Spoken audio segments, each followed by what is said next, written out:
പക്ഷേ ഈ ചലച്ചിത്ര അക്കാദമിക്കാർക്ക് പോലും സലീമിനെ ഉൾക്കൊള്ളാൻ പറ്റുന്നില്ലല്ലോ. സിനിമയെ പരിപോഷിപ്പിക്കുന്ന അവർക്ക് പോലും ഈ ഒരു ദേശീയ അവാർഡ് ജേതാവായിട്ടുള്ള സലീമിൻ്റെ ഇങ്ങനെയുള്ള ഒരുപക്ഷെ സാമൂഹ്യ പ്രതിബദ്ധതയെ മുൻനിർത്തിയുള്ള ഈ ഒരു സബരിയെ പോലും അവർ അംഗീകരിക്കുന്നില്ല എന്ന് പറയുമ്പോൾ ചെറിയ കാര്യമില്ല. സലീം പൊട്ടിത്തെറിച്ചത് വെറുതെ അല്ല. ഞാൻ പറഞ്ഞത് ഇവർ കണ്ടില്ല. മാറ്റിക്കോ അത് ഇത് കാണണം. ഇയാൾ എന്ത് വധമാണ് ചെയ്തു വെച്ചത് കാണണം.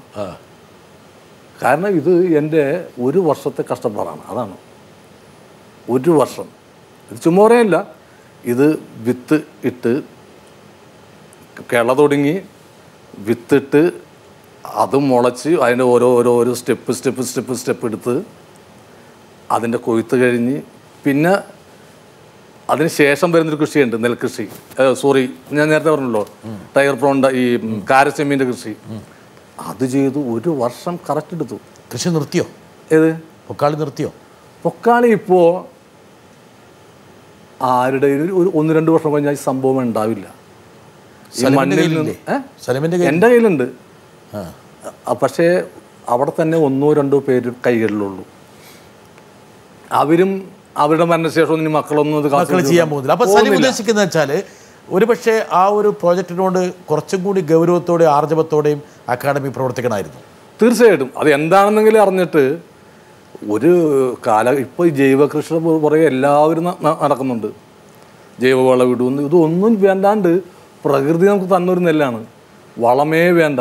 പ്രകൃതി നൽകുന്ന വളം, പ്രകൃതി നൽകുന്ന വെള്ളം, ഇതുപയോഗിച്ച് പ്രകൃതി തന്നെ വളർത്തുകയാണ്.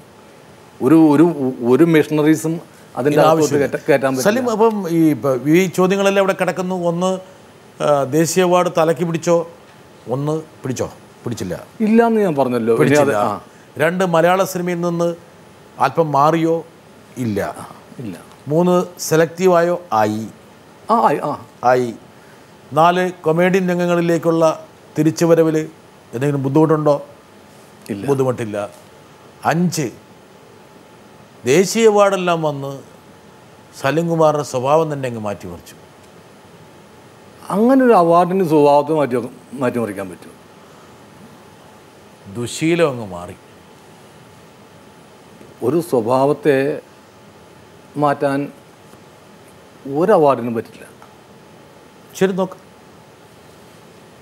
എൻ്റെ ഫാദർ ഹോസ്പിറ്റലിൽ സീരിയസ് ആയിട്ട് മരിക്കുന്നതിന് 3-4 ദിവസം മുമ്പ് ഓക്സിജനും കാര്യങ്ങളൊക്കെ കൊടുത്തിട്ടിരിക്കുന്ന സമയത്ത് ബ്ലഡൊക്കെ വൊമിറ്റ് ചെയ്ത ആ സ്റ്റേജിൽ ഞാൻ ഹോസ്പിറ്റലിൽ ചെല്ലുമ്പോൾ ഞാൻ കാണുന്നത് സലീം കുമാറും എൻ്റെ ഫാദറും കൂടി ഇരുന്നിട്ട് ഈ ഓക്സിജൻ്റെ ഇത് വെച്ചിട്ടുണ്ട്. അതൊരു ടച്ചിങ്സ് പോലെയാണ് ഉപയോഗിക്കുന്നത്. ഇങ്ങനെ എടുത്തിട്ട് അടിച്ചിട്ട് തിരിച്ചു വെക്കും.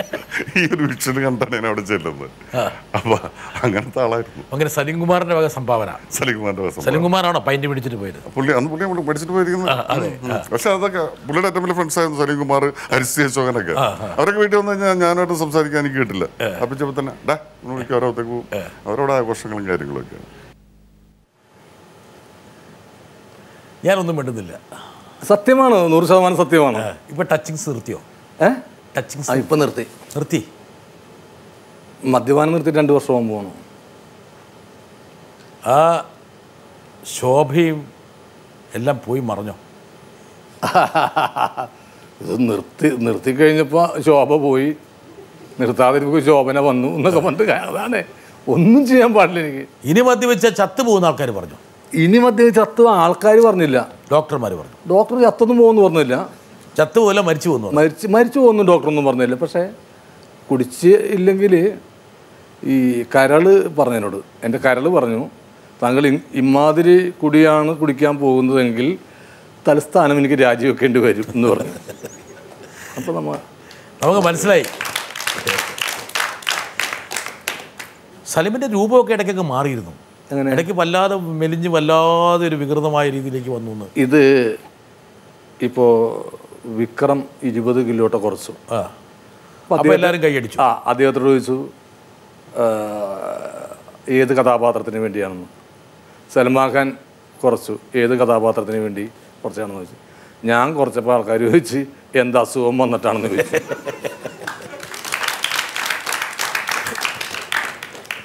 ഈ വ്യത്യാസമോ ഇതാണ് നമ്മൾ എന്ത് ചെയ്താലും കുഴപ്പമാണ്. അതെ. അവരും നാഷണൽ അവാർഡ് വാങ്ങിച്ചിട്ടുണ്ട്, ഞാനും വാങ്ങിച്ചു അതേ നാഷണൽ അവാർഡ് തന്നെയാണ്. അവര് നമുക്ക് പിൻകാലം വെച്ച് തൊഴി, നമുക്ക് പിൻകാലം വെച്ച് തൊഴിക്കലും. അല്ല സലിമെ, ഈ ന്യൂ ജനറേഷൻ സിനിമകൾ എന്നൊക്കെ പറയുന്ന സിനിമകളെ കുറിച്ചുള്ള സലിമിന്റെ അഭിപ്രായം എന്താ? അല്ല, ന്യൂ ജനറേഷൻ സിനിമകളിൽ നല്ല സിനിമയുണ്ട്, മോശം സിനിമയുണ്ട്. പക്ഷെ അതിൻ്റെ ഒരു കുത്തൊഴുക്കുണ്ടായിരുന്നു. അത് ഒന്ന് കുറഞ്ഞത് മാത്രമല്ല, കുറച്ചുകൊണ്ട് പോയത് മറ്റുള്ള സിനിമക്കൊരു വലിയ അടിയായിട്ടാണ്. കാരണം ചാനൽ റൈറ്റ്സ് എന്ന് പറയുന്ന സംഭവം ഇപ്പം ഭയങ്കര കുഴപ്പത്തിൽ പെട്ടിടുകയാണ്. അതിന് ചാനലുകാരെ കുറ്റം പറഞ്ഞ കാര്യമില്ല. കാരണം ഇത് തന്നെയായിരിക്കും 100-200 ഉണ്ടാക്കിയിട്ട് ചാനലുകളുടെ തലയ്ക്കുമ്പോൾ അടിച്ചേൽപ്പിക്കില്ലായിരുന്നു. എങ്ങനെ ചെയ്യാൻ പറ്റും? അപ്പോൾ അവർ ചെയ്തേക്കുന്ന ഒരു മലയാള സിനിമക്ക് ചെയ്തേക്കുന്ന ഏറ്റവും വലിയ പുണ്യം അത് തന്നെയാണ്. സിനിമേനെ ഈ രൂപത്തിലാക്കി എന്നുള്ള സംഭവമുണ്ട്.